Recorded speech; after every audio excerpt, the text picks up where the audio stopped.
Assalamualaikum warahmatullahi wabarakatuh. Para pemirsa channel Hidayah Minang, sanak saudara di rantau maupun di kampung. Dalam kajian penguraian Tambo, kali ini kita akan masuk kepada tahapan di mana Tambo membicarakan tentang tokoh-tokoh sentral yang menjadi atau nama tokoh yang pertama kali dibaca di dalam Tambo. Siapa beliau? Yaitu yang pertama Maharajo Alif, yang kedua Maharajo Dipang, yang ketiga Maharajo Dirajo. Tokoh inilah yang menjadi kunci dalam perjalanan peradaban Minangkabau yang sesungguhnya.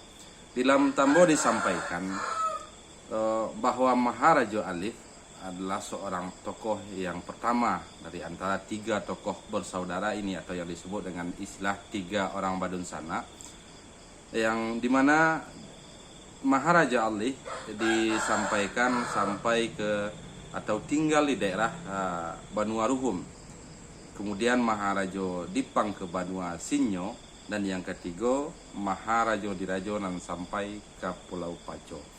Jadi kita akan mencoba melihat kajian perjalanan sejarah ini dari berbagai sisi.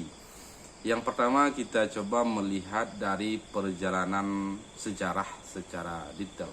Memang secara umum para sejarawan belum pernah melakukan penelitian jejak-jejak peninggalan sejarah secara mendetail. Bahkan nama Ruhum itu sendiri sampai hari ini sebagian sejarawan masih memperdebatkan di mana daerahnya. Namun kalau kita mencoba membuka lembaran-lembaran sejarah, Ruhum ini sendiri bukanlah Romawi, tapi Ruhum ini adalah peradaban atau bangsa Babilonia kuno, atau di daerah di zaman-zaman Mesopotamia. Jadi yang dikatakan Ruhum di dalam Tambo adalah peradaban-peradaban di masa Mesopotamia kuno. Jadi hal ini menunjukkan jejak-jejak peninggalan sejarah kalau kita mau mencoba meneliti, menelusuri secara mendetail dari semua peninggalan-peninggalan. Nah, kalau kita coba memperbandingkan berbagai peninggalan atau warisan-warisan konsep-konsep peradaban leluhur kita, maka memang ada kemiripan-kemiripan peradaban Minangkabau dengan peradaban Mesopotamia kuno, di mana baik itu dari segi simbol, baik itu dari segi perhitungan, catatan-catatan dalam bentuk-bentuk simbol, semuanya ada kemiripan. Namun perlu kita pahami dan pelajari dan menelusuri kembali berbagai simbol-simbol itu melalui filsafat-filsafat, melalui jejak-jejak peninggalan sejarah-sejarah masa lampau, sehingga kita bisa atau mampu mengurai kembali makna yang sesungguhnya. Yang kedua, dari tiga orang bersaudara ini, yang kedua adalah Maharajo Dipang. Secara umum sekarang orang mengatakan Maharajo Dipang itu sampai ke Banua Cino. Banua Cino di sini mungkin perlu kita pahami bahwa secara catatan sejarah Cina atau Cino baru dikenal di awal-awal abad ke-19, yang bagaimana memperjuangkan Cina, orang-orang Cina memperjuangkan untuk berdirinya negara Cina itu sendiri. Tapi di dalam Tambo sesungguhnya kalau kita coba melihat berbagai peninggalan-peninggalan atau dasar pemahaman leluhur kita tentang konsep peradaban itu sendiri, maka yang lebih tepatnya Maharajo Dipang ini adalah yang sampai ke daerah Sinyo, di mana daerah Sin ini adalah masih dalam kawasan Mesopotamia kuno, yaitu dekat India belakang, yang lebih tepatnya daerah Sindhu di India. Bahkan menurut seorang profesor di India, yaitu Usni Naimar, yang menulis dalam sebuah catatannya bahwa bangsa tertua di India dikaji dari segi DNA berasal dari Minangkabau. Itu menurut ungkapan atau penjelasan dari Profesor Husni Naimal. Namun dalam konteks ini kalau kita coba melihat dari kajian atau pemahaman, kembali kita kepada pemahaman dasar bahwa sin itu merupakan panggilan batin kepada manusia. Ya sin. Jadi sin ini adalah sifat manusia yang dibekali oleh Allah dengan sifat hidup.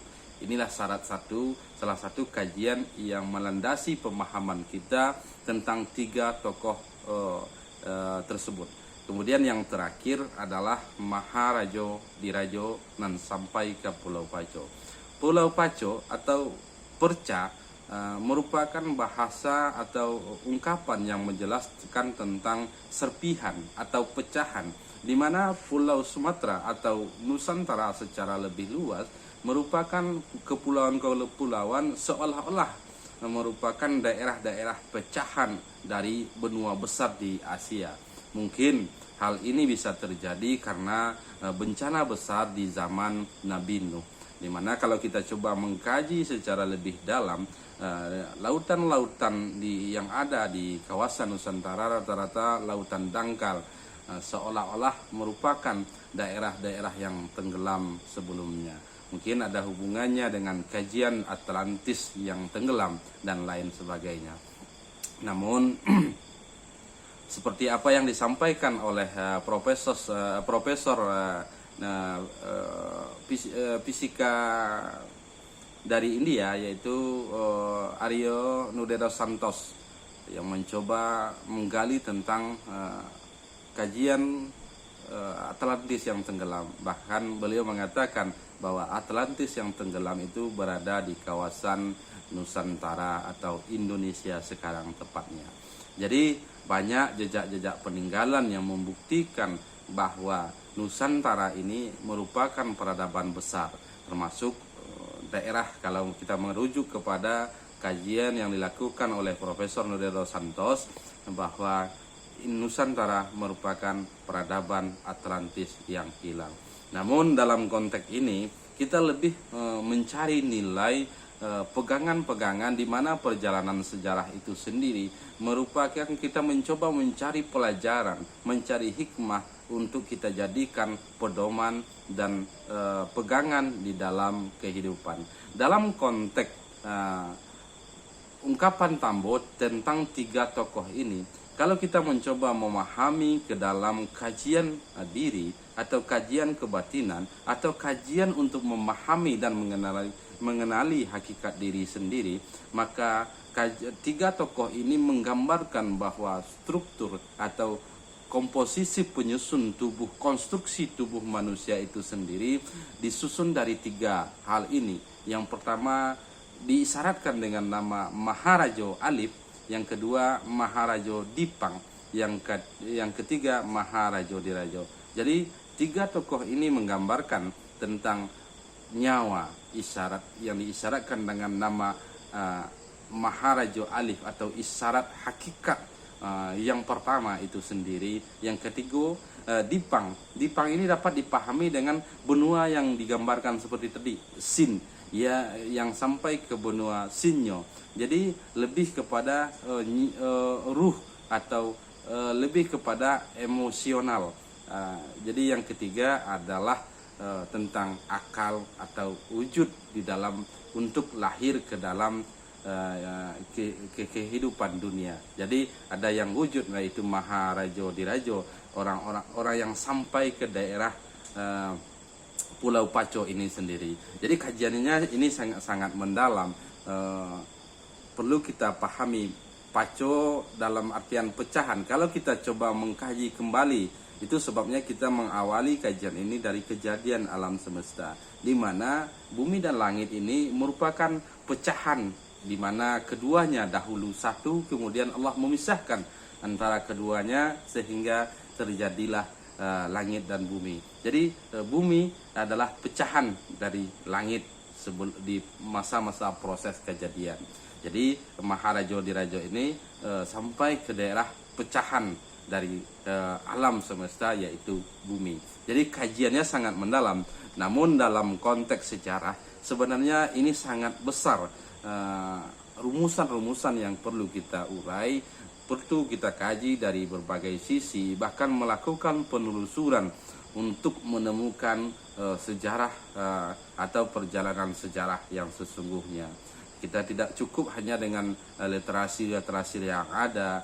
Mungkin kita perlu melakukan penelitian ke berbagai daerah, bahkan ke berbagai negara untuk benar-benar mampu menemukan berbagai jejak-jejak peninggalan sejarah. Bahkan dalam catatan perjalanan peradaban bangsa-bangsa Assyria, bangsa-bangsa Akkadia, ada kemiripan perjalanan sejarahnya dengan sejarah atau peradaban Minangkabau.